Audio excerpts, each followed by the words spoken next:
Despite being over 50 years old, Woodstock continues to captivate generations and is a symbol of counterculture, peace and music. We are presenting today 40 vintage photos from Woodstock that will shock you. On August 15, 1969, Richie Havens opened the Woodstock concert, followed by Sweetwater. Perhaps the mood that persisted over the following 3 days was inspired by the teachings of spiritual leader Sri Swami Satchidananda, who spoke soon after Sweetwater. The image below illustrates how tight security was during Woodstock. Those standing at the back must have experienced difficulties due to the enormous number of attendees. To get a better view of the show, these men are climbing some framework left over from stage construction. Sweetwater hadn't performed first due to terrible traffic conditions. They were supposed to start the festival. The band had been airlifted to the field to play second. Several additional artists traveled via air to avoid the traffic. Visitor vehicles crowded the highways leading to Woodstock as a wave of festival goers surged into the area. We're almost certain this conversation was light-hearted and playful, but judging by the craziness of Woodstock, maybe this guy was asking, "Are there any hotels near me?" With his sweet wheels and groovy leather vest, he looked ready to ride off into the sunset, hopefully with his lovely lady by his side. On the third day, a heavy thunderstorm moved across White Lake and Bethel, pouring around 25 millimeters of rain close to the event venue. Organizers were compelled to cover expensive electronic equipment due to the strong winds and lightning observed at the site. Do you know that the festival got organized on a dairy farm? Like Glastonbury, the producers organized Woodstock on Max Yasgur's dairy farm in Bethel, New York State. Woodstock was initially going to be held in Howard Mills Industrial Park in Wallkill near Middletown, but got banned because of toilets. By insisting the concert's portable toilets weren't up to code and refusing to grant a permit, Wallkill banned Woodstock from taking place there just a month before its scheduled August 15 start date. Here, a farmer named Max Yasgur came forward and helped Woodstock after being banned from the proposed site. For a fee of $50,000, he gave his 600-acre farm. Surprisingly, he received an ovation that was equivalent to Jimi Hendrix's. The Hog Farm, a group of hippies who assisted at Woodstock, had a team called Police Force, which helped to keep things peaceful. Instead of barking, "Hey you, do this," they'd ask offenders, "Would you please do this?" The following few images depict the artists who performed at the Woodstock event. Be with us until the end of this video and you'll get to know more about the Woodstock event. Joe Cocker, a British-born rock and soul singer who sang the Beatles' "With a Little Help from My Friends" and "You Are So Beautiful," had one of the most enthralling performances at the 1969 Woodstock Festival.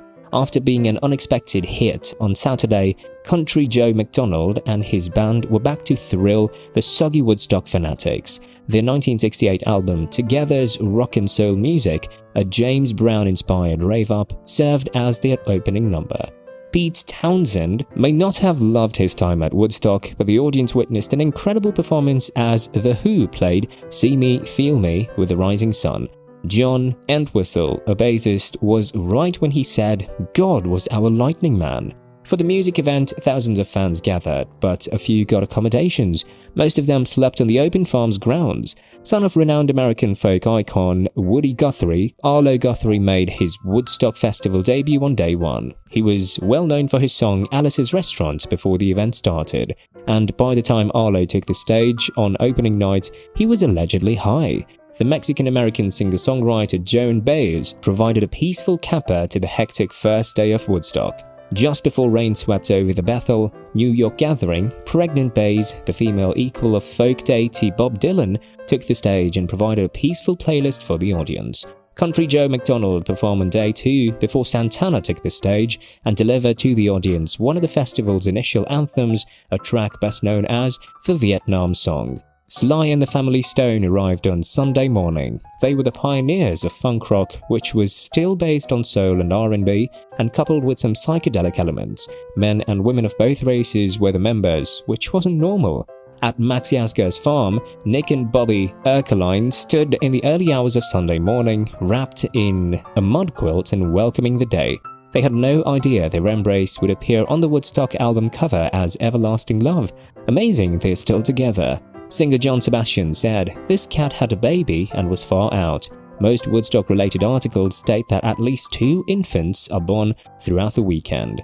The Woodstock weekend showed off 32 performers. Richie Havens, a singer-songwriter, opened the show on Friday night shortly after 5 o'clock and continued on Saturday. The Grateful Dead, Creedence Clearwater Revival, Janis Joplin, The Who, and Jefferson Airplane performed. Among all performers, Jimi Hendrix received the highest pay. He received $18,000 in payment for performing at Woodstock, which equates to nearly $125,000 in today's money. At Woodstock, there was an inevitable rumor that the Beatles were coming to perform live in front of hundreds of thousands of festival attendees, capping the decade that made them famous. As the top artist, it seemed appropriate, but of course, it didn't happen. British rock band The Who's performance on day 2 of the festival got shot because the political activist Abby Hoffman stormed the stage to voice her opposition to the imprisonment of White Panther Party leader John Sinclair. The festival site was declared a disaster area. Woodstock started as a typical ticketed festival, but the fences and ticket booths were not ready for the weekend start. Then the organizers decided to make the event a free one. Thousands arrived at the location and were troubled by rain and a scarcity of food supplies. After the first day, there was no food. The unexpected attendance made it difficult for the organizers to secure enough food outlets for the festival. With no prior experience at a gathering this magnitude, the guests mobbed the food booth. Locals organized for the army to airdrop over 10,000 sandwiches, water, food, canned goods, medical supplies, and more after hearing that the guests were hungry. Also, the refreshments inspired the festival to last an extra day. Woodstock was not supposed to be a non-profit event. The entry fee for a day cost $7 and 3 days cost $18. People started showing up in Bethel days before the event. The partners made it a free event because they found it impossible to turn the crowds away. Almost 300,000 of the 400,000 attendees were without tickets. The small rural town started to become too crowded. Nelson Rockefeller, the governor of New York, was ready to dispatch the National Guard, but Sullivan County issued a state of emergency. Don't get away from the video. The following 10 images will amaze as well as inspire you. Woodstock Festival is one of the iconic music events in history, drawing over 400,000 attendees to a dairy farm in upstate New York in 1969.